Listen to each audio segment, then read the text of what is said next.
Hi everyone, I'm Julius, and in today's video, I'm going to talk about the CWC Mela 72, a recent release from one of my most favorite British watch brand, the Cabot Watch Company. So let's get started.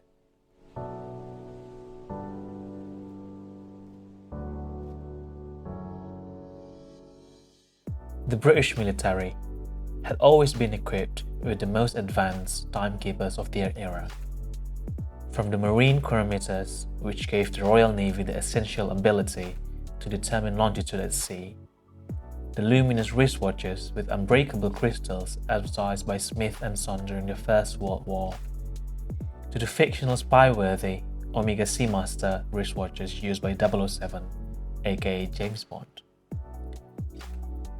But when Great Britain declared war on Germany in 1939, the Ministry of Defense, or MOD, thought that they needed custom-built wristwatches that were suitable to the needs of British soldiers, and decided to place an order to 12 watch companies, which were Bughan, Cyma, Eterna, Grana, Jaeger-LeCoultre, Lemania, Longines, IWC, Omega, Werkut, Timor, and Vertex.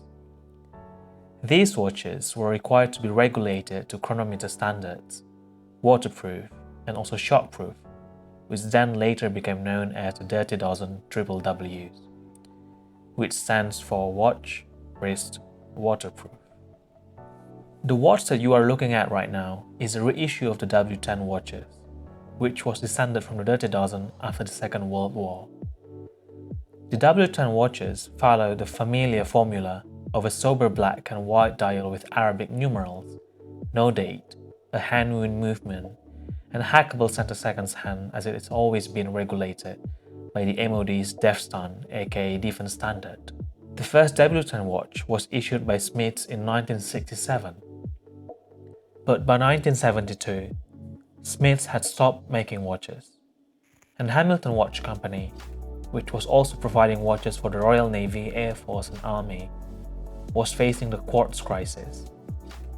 It then decided that the MOD contracts were not lucrative enough to continue.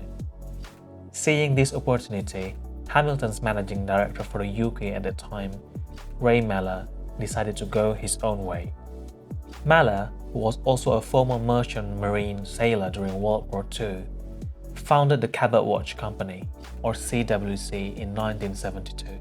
The company is named after one of his heroes, the 15th century explorer John Cabot. Given Ray Mellor's history with Hamilton working on contracts with the MOD, Mellor decided to focus his efforts there, and soon CWC watches were being supplied to the British Army, Navy, and Air Force. His legacy lives on in the brand, particularly in the CWC Mela 72 model. So let's take a closer look at this watch. The sizing of this watch stays true to the original CWC W10. It has a diameter of 35mm, lug-to-lug width of 42mm, case thickness of 11mm, 18.5mm lug width, and water resistant to 50mm. This is a small watch by today's standards, but due to the tonneau-shaped case, it has a nice visual presence on the wrist. The case itself is made of brushed 316L stainless steel, and it features fixed lug bars as specified by the Defense Standard, which means that it can only use NATO straps. This Mela 72 comes fitted with a CWC signed genuine issue Admiralty Grey 18mm NATO strap, and if you want to find other alternatives, the single pass Haverson Invasion A2 strap is an awesome choice for this watch, as its color schemes pairs excellently with the monotone dial designs. The dial of this watch is so charming and true to the original as specified by the Ministry of Defense Defense Standard. This watch looks like a new old stock CWC that came directly from the 70s. It has a black dial, the pre-1982 CWC logo, Arabic numerals, Super Luminova luminous hour and minute hands, luminous hour markers, a railroad minute track, and a shatterproof acrylic crystal.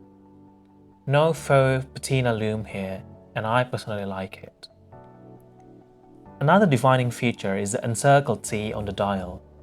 It is a nod to the luminous material used in the old watch, which was tritium, a mildly radioactive isotope of hydrogen with a half-life of 12 years. It also has the broad arrow or Phaeon printed on the dial, indicating the property of Her Majesty's government. A little bit of the history of broad arrow. The use of the broad arrow for government goods goes all the way back to Sir Philip Sidney, Joint Master of the Ordnance in 1588, whose family used the Phaeon or broad arrow symbol in its coat of arms. It is currently a criminal offense in the United Kingdom to reproduce the broad arrow with authority. The case back here is again period appropriate. On the removable case back, you will find a series of numbers and the broad arrow. Internationally, these numbers are known as NATO stock numbers, and they are the primary classification system for all 28 NATO countries.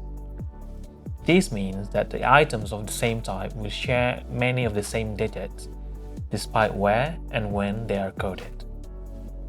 The first two digits, called the Federal Supply Group or FSG, define the overall category of the item.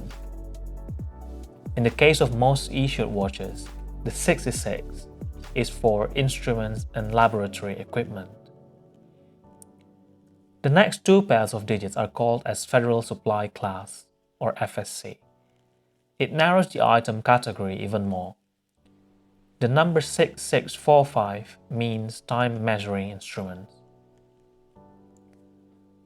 The next two digits are the country code, and they signify just what you might have guessed already, 99 for the United Kingdom. The final 7 digits of the NSN are the item number, specific to the item itself.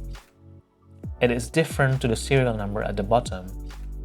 The serial number is unique to each individual piece, whereas the item number is the same for all watches in a single contract. Behind the closed caseback is a Swiss-made hand-wound mechanical caliber SW210 by Sellita.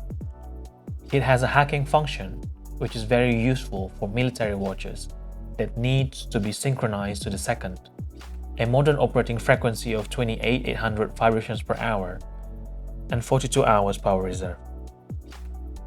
With a retail pricing of £449, it places itself in competition with the very similar Hamilton Khaki Pilot Pioneer. The Hamilton is £321 more expensive, and you will get a mineral glass crystal, no broad arrow mark, removable strap bars, and faux patina loom hands and markers. So, the question remains, do you think DCWC is the best W10 watch reissue? I think at the end of the day, it comes to your own personal preference. But if you ask me, I think it is. But what about you? I'm excited to hear what do you think about this watch, so why don't you let me know in the comment section down below. And as always, stay home, stay safe, and I'll see you in the next one. Bye.